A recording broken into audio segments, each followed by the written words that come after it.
It's maybe one of the darkest days in the Dennis Gates era. Tigers get crushed in the Bragging Rights game. Grant Salsman, Ashley Wright, giving you the live reaction on STL Sports Central.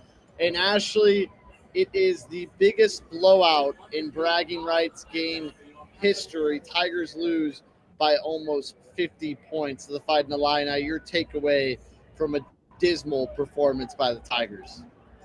Oh man. When this game started and Missouri was trading buckets with the Illini early on, I thought to myself, this is scary because it's a tempo that really favors Illinois. So when Illinois was able to hunker down on the defensive end, they were in this 3-2 zone.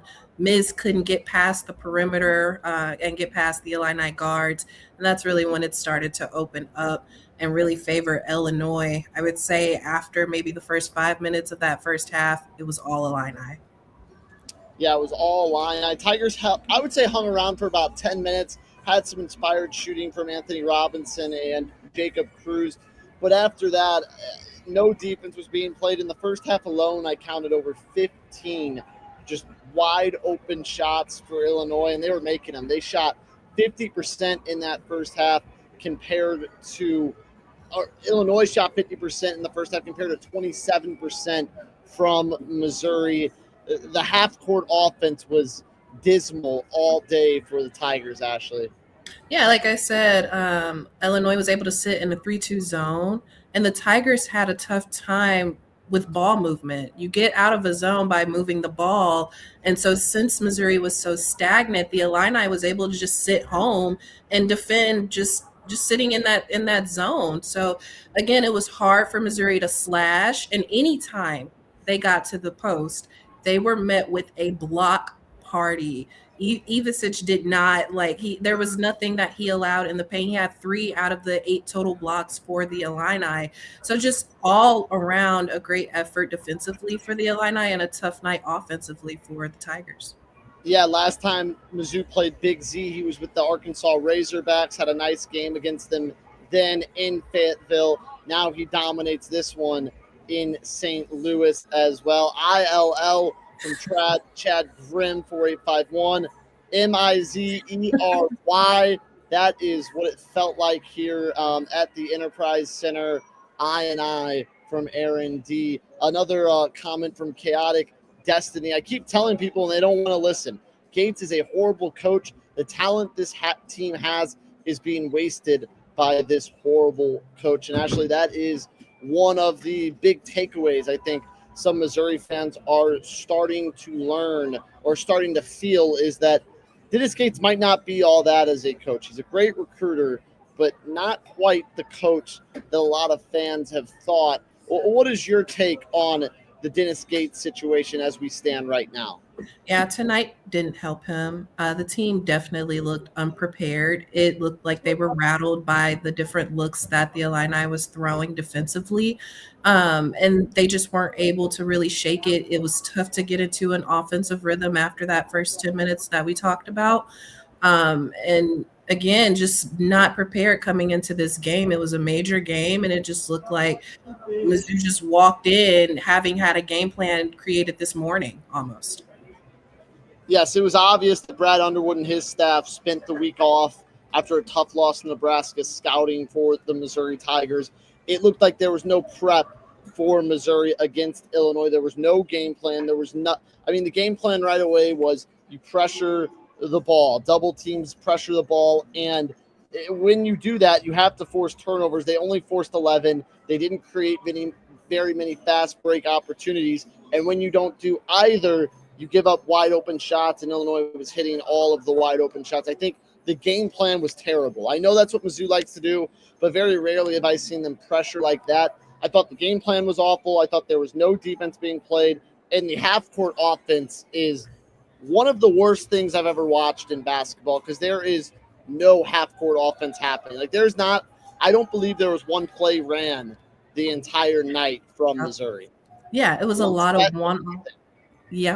one-on-one basketball, and you cannot do that against a zone, especially an Illinois zone. You'll get trapped every time, or you'll be forced into some tough looks, That's exactly what happened to the Tigers tonight.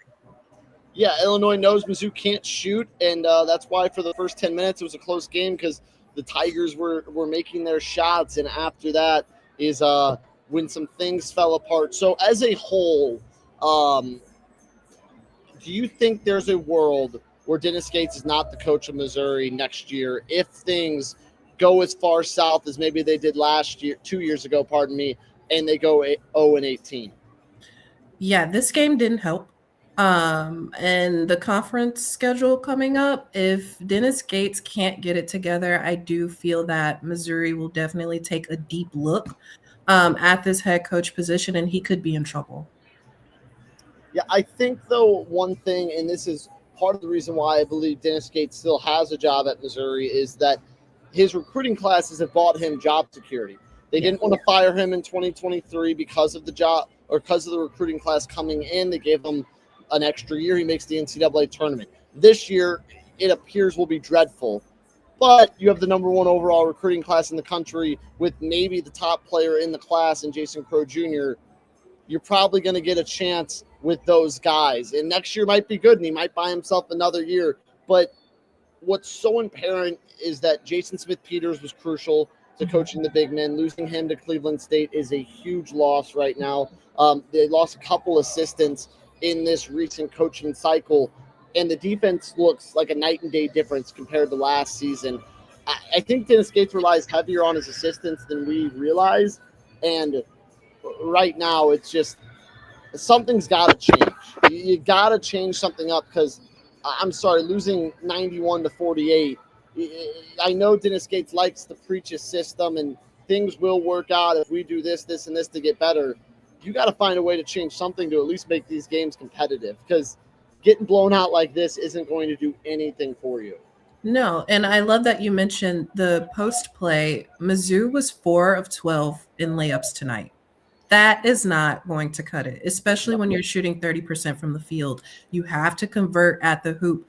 What good is being aggressive if you can't convert on those easy looks? And 4 for 12, and I believe 2 of those makes were alley-oops. So right. 2 makes that weren't just slam dunk right away. Marriott Likens chiming in. Remember the defense down the stretch last year? Horrid. Yes, it fell apart at the end of last season. Teams were making shots. The Drake game, not great. Florida game in the SEC tournament, bad defense. Even the Mississippi State game, they won some bad defense. Samuel Howell chiming in. I think SLU could take them. And I put out this poll, I believe, 2 weeks ago. I got about 500 votes, and about 60% voted that Mizzou would beat SLU. I was leaning Mizzou. I think SLU would be a 5-point favorite against this Mizzou team right now. I mean, it's been bad, Ashley, and tonight didn't help. Trent Burns got some run at the end of the game, and for really the second straight game he's appeared in, last versus Kansas, this time versus Illinois, he looked like a fish out of water defensively. He didn't know when to rotate. He was kind of just standing in the paint, unsure of where to go. I think for Mizzou fans that are frustrated with Trent Burns' development, with this playing time, I don't think he has the defensive wherewithal right now to carve out playing time. I mean, you gave up 91 points, so does defense really matter? But I think Trent Burns still has a lot to learn, and I'm not sure how well he's being coached to develop the way Tigers fans are hoping. Yeah, no, I definitely agree. You can't be a defensive liability. It doesn't matter what the score is. I feel like when you get your opportunity, you need to make the most out of it. And unfortunately, that just hasn't panned out for him. I hope moving forward it can, but I'm not sure how many more opportunities he'll be able to have, especially entering the conference play. Yeah, entering conference play, and it's not going to be easy for the Tigers. Like you said, their first conference game, at home against the defending national champions and Florida. So the SEC not quite as good as last year, but it's not easy playing the national champions at home. Joe Roderick producing the show, when I said this was one of the darkest days, they went 0-18 2 years ago, and I still think this might be a darker day than that after what I watched today. Samuel, how they don't know how to play basketball in the SEC, do they?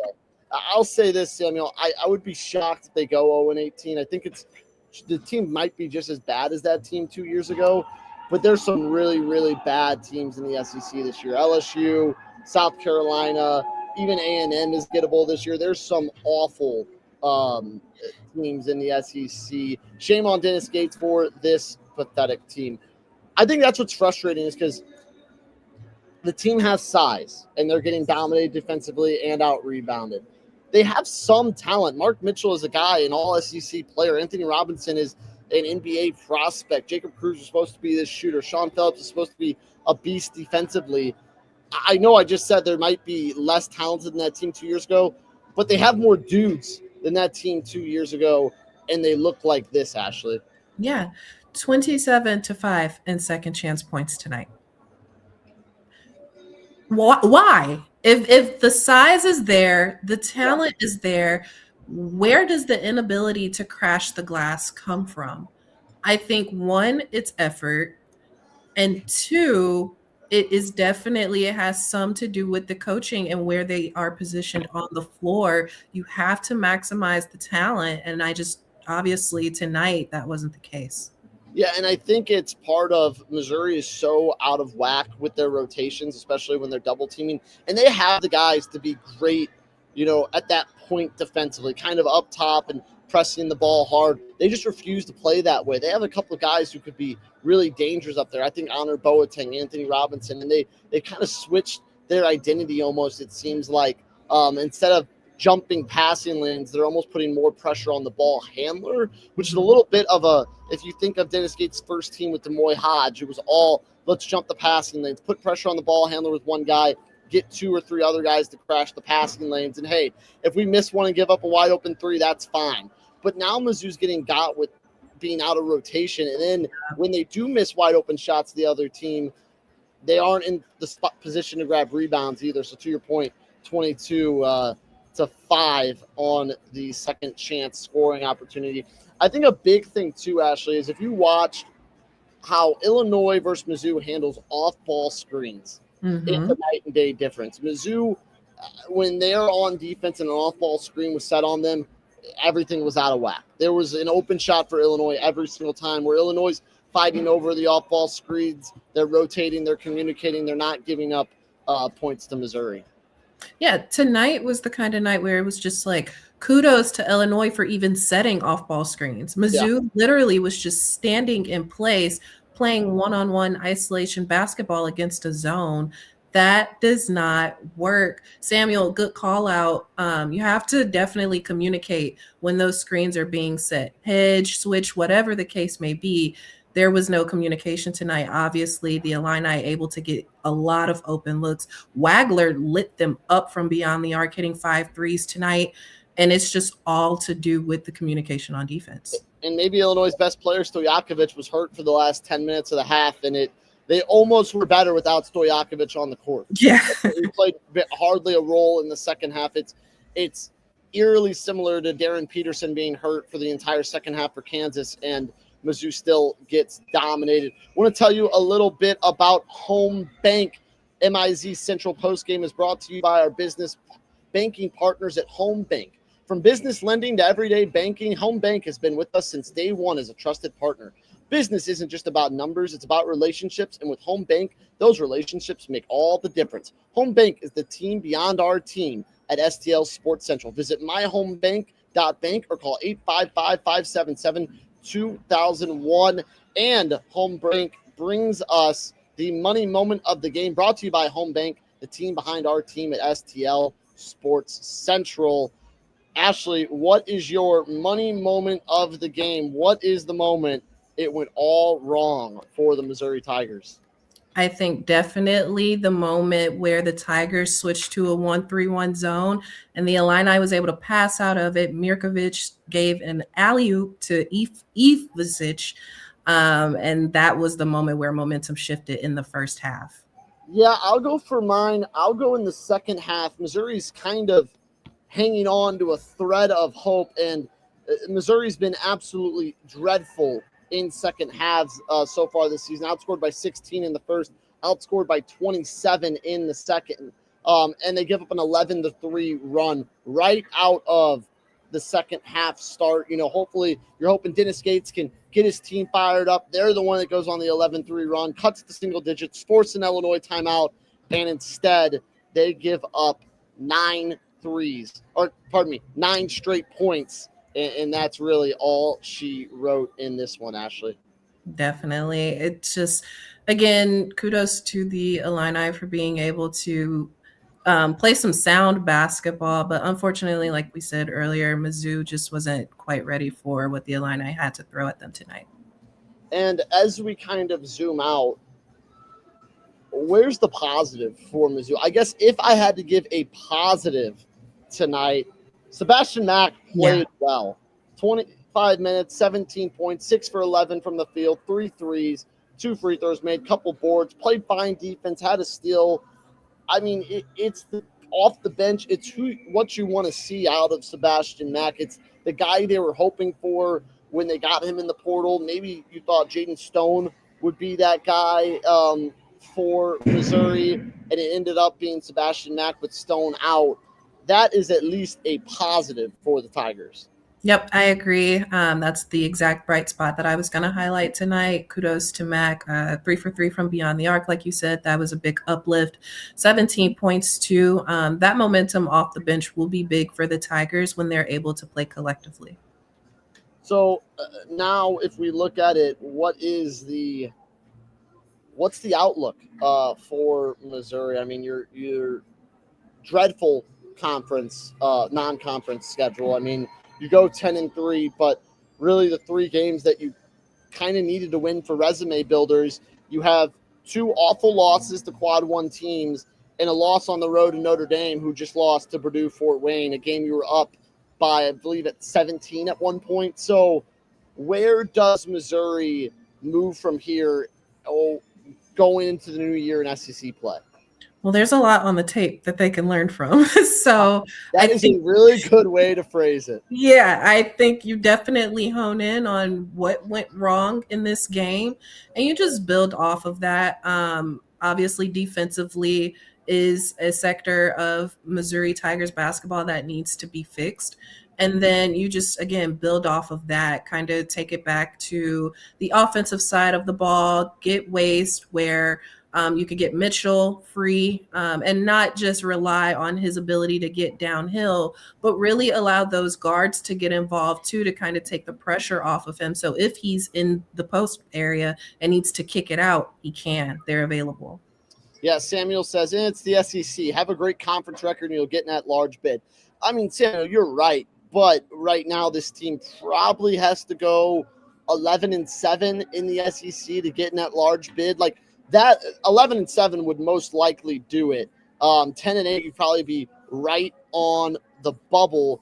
But I don't see how this team wins 8 SEC games, let alone 11. Really? I don't think with the team you saw today, you think they can win 8 SEC games? The team we saw today was pretty difficult to watch. But I honestly, can it get much worse than this, Grant? Like, just honestly speaking. It can. It can? Like, I think it can. Like, it's 0-18 2 years ago. It feels eerily similar. Like, it can get worse. I mean, you lose at home to a South Carolina team. You lose at home to LSU team. That's getting worse than this. Like, there's going to be some Quad 3 teams probably coming into Mizzou Arena. It can get worse. I see your point. I would hope that this team can beat LSU, can beat South Carolina. Yeah. I know we're hitting the panic button right now because of the performance tonight, but this is still a talented team, like we've been saying. Yeah, it is. It is a talented team, and that's where performances like this are so frustrating. It's not just Illinois is really good, Mizzou sucks. Like, this team on paper, like, people thought this was a middling team in the SEC, would probably be an at-large team, and it has been the complete opposite of that through 13 games. I would agree. Like I said, it's a lot to build off of, but I still think that this is a middle of the pack team that has shown some flashes that they can really compete. It's just tonight, hindsight bias, it's kind of hard to really, remember those moments. But moving forward in the SEC, I still think that they're a middle of the pack team. Well, keep getting your comments in, but I want to tell you real quick about DraftKings. Download the DraftKings Sportsbook app and use code STL Sports. That's code STL Sports. New Missouri customers bet $5 and get $300 in bonus bets instantly. Code STL Sports. The crown is yours in partnership with DraftKings Sportsbook. Gambling problem? Call 1-800-GAMBLER. 21 plus, physically present in Missouri. Eligibility and restrictions apply. Terms at DraftKings.com/sportsbook. Bonus bets expire 7 days after issuance. For additional terms and responsible gaming resources, see sportsbook.draftkings.com/promos. Samuel Howell says non-conference play is still preseason to me. I wish that was the case. Maybe in leagues that are one bid leagues, Samuel, but for a team like Missouri that their expectation is a at-large bid at least, you had to be more competitive in these games at least, and you probably had to pick one up, Ashley. Yeah, I agree. To your point, that Notre Dame game kind of stings. Losing to Kansas might not be as bad, but I think the point gap tonight is really what would hurt Missouri. Obviously, losing against the Illini isn't bad. I think the fashion in which Mizzou lost tonight makes it much worse. Yeah, I mean, Illinois is a better team than Missouri. Right. That the loss is not the surprising part. It's a 91-48 loss. That's the surprising part.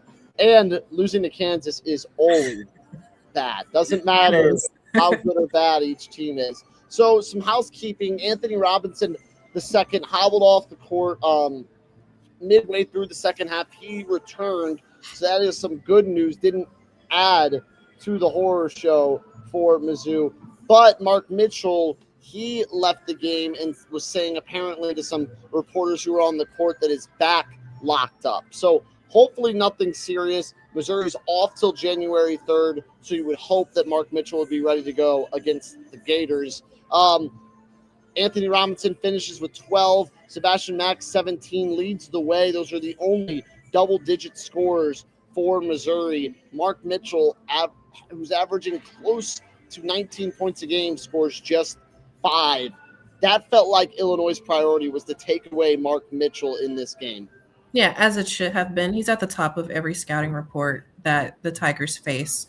And the Illini just did a good job of isolating him, keeping him from being able to really be a huge proponent of the Tigers' offense. And obviously we saw kind of the effects of that. Well, Ashley, a tough night in St. Louis for Missouri. Any final thoughts before we wrap up a 91-48 loss for Missouri against Illinois? All I can say is just it's a learning experience. You just got to watch the tape and then burn it after you watch it. Yeah, Ashley's positive. She thinks it can get better. I think it could still get worse for Missouri. Well, thanks to Ashley. I'm Grant Salsman. This was Mizzou Central Basketball Postgame Show. Tigers fall 91-48 against the Illini in the Bragging Rights game. Make sure to stay tuned to STL Sports Central for more reaction to all of Missouri sports and more.